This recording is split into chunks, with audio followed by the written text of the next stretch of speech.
శబరిమలకు బయలుదేరిన స్వాములు సంగారెడ్డి పట్టణంలోని అయ్యప్ప స్వామి దేవాలయం నుండి పల్లె కృష్ణమూర్తి ఆధ్వర్యంలో 12 మంది స్వాములు ఇరుముడు కట్టుకుని శబరిమలకు బయలుదేరారు. కార్యక్రమంలో శ్రీశైలం గురుస్వామి, నాగేశ్వర్ గురుస్వామి, శ్రీకాంత్ గురుస్వామి తదితరులు పాల్గొన్నారు.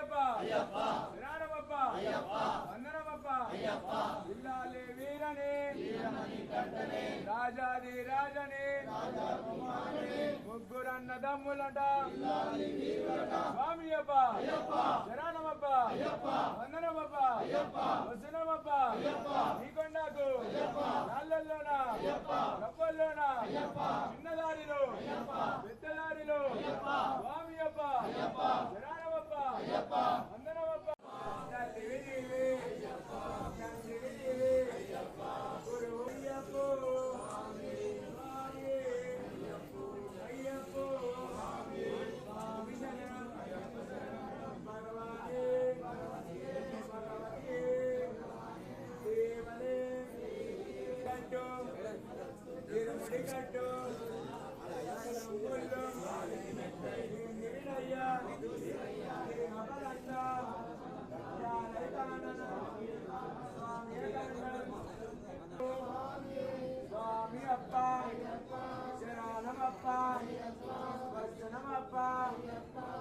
కొండకు కాళ్ళల్లోన రవ్వల్లోన నా బాలప్ప కరుణించప్ప అయ్యప్ప స్వామి శరణం అయ్యప్ప శరణం భగవాన్ శరణం భగవతి శరణం భగవాని భగవతి స్వామి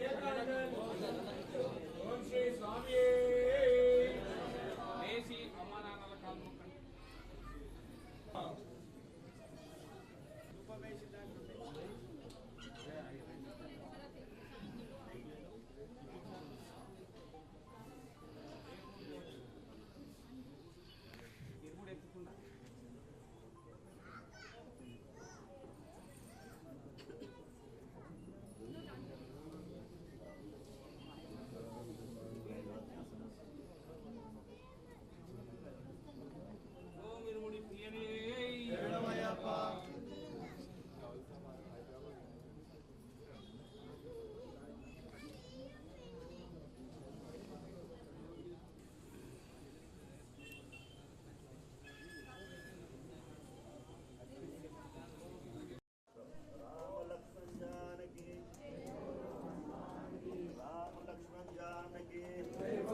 రాజాకుమారప్ప అయ్యప్ప శరణం శరణమయ్యప్ప వీరమణి గంటనే రాజాకుమారనే పిల్లాలి వీరులట అయ్యప్ప అయ్యప్ప అయ్యప్ప అయ్యప్ప అయ్యప్ప అయ్యప్ప అయ్యప్ప శరణం శరణమయ్యప్ప వీరమణి గంటనే రాజాకుమార పిల్లాలి వీరులట పిల్లాలి వీరులట స్వామియప్ప అయ్యప్ప శరణమప్ప అయ్యప్ప అయ్యప్ప అయ్యప్ప అయ్యప్ప అయ్యప్ప అయ్యప్ప అయ్యప్ప అయ్యప్ప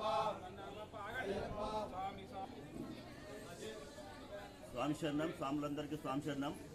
ఈరోజు మేము రాములం 41 రోజులు కఠినమైన దీక్ష చేయించి ఈరోజు గురుస్వామి అయిన శ్రీశైలం గురుస్వామిచే ఇరుముడి కట్టించుకున్నాం. ఆ అయ్యప్ప స్వామి దయ వల్ల మేము శబరికి బయలుదేరుతున్నాం. మమ్మల్ని ఆ అయ్యప్ప స్వామి క్షేమంగా కాపాడి శబరి అయ్యప్ప స్వామిని దర్శించుకొని తిరిగి క్షేమంగా మేమందరం మా సన్నిధానం అందరం వచ్చి స్వామి కృప పాత్రలను కావాలని తెలియజేస్తూ ఇట్టి ఇరుముడి కార్యక్రమాన్ని విజయవంతం చేసిన మా గురుస్వామి అయిన శ్రీశైలం గురుస్వామికి, మరి మా సన్నిధాన గురుస్వామి అయిన నాగేశ్వర స్వామికి, శ్రీకాంత్ గురుస్వామికి ఎల్లవెల్లా కృతజ్ఞత తెలియజేస్తూ స్వామియే శరణమయ్యప్ప. శరణం స్వామి. ఈ కార్తీక మాసం వచ్చిందంటే అయ్యప్ప స్వామి దీక్షలు చేపడతాం. ఈ స్వాములు ఇప్పటికీ మండల దీక్ష పూర్తయింది. అయ్యప్ప స్వామి దీక్ష మండల దీక్ష పూర్తయిన తర్వాత ఇరుముడి కట్టుకొని స్వామివారికి అభిషేకం చేయడానికి కొబ్బరికాయలో నెయ్యి తీసుకొని గురుస్వామితోటి ఇరుముడి కట్టించుకొని శబరిమల యాత్ర చేస్తారు స్వామి. మండల దీక్ష చేసి స్వామివారి దీక్ష చేసి పరిపూర్ణమై అక్కడికి వెళ్ళి స్వామివారికి అభిషేకం చేసి దర్శనం చేసుకొని మళ్ళీ ఇక్కడికి వచ్చి సివిల్ అవుతారు స్వామి. స్వామియే శరణమయ్యప్ప. స్వామి శరణం.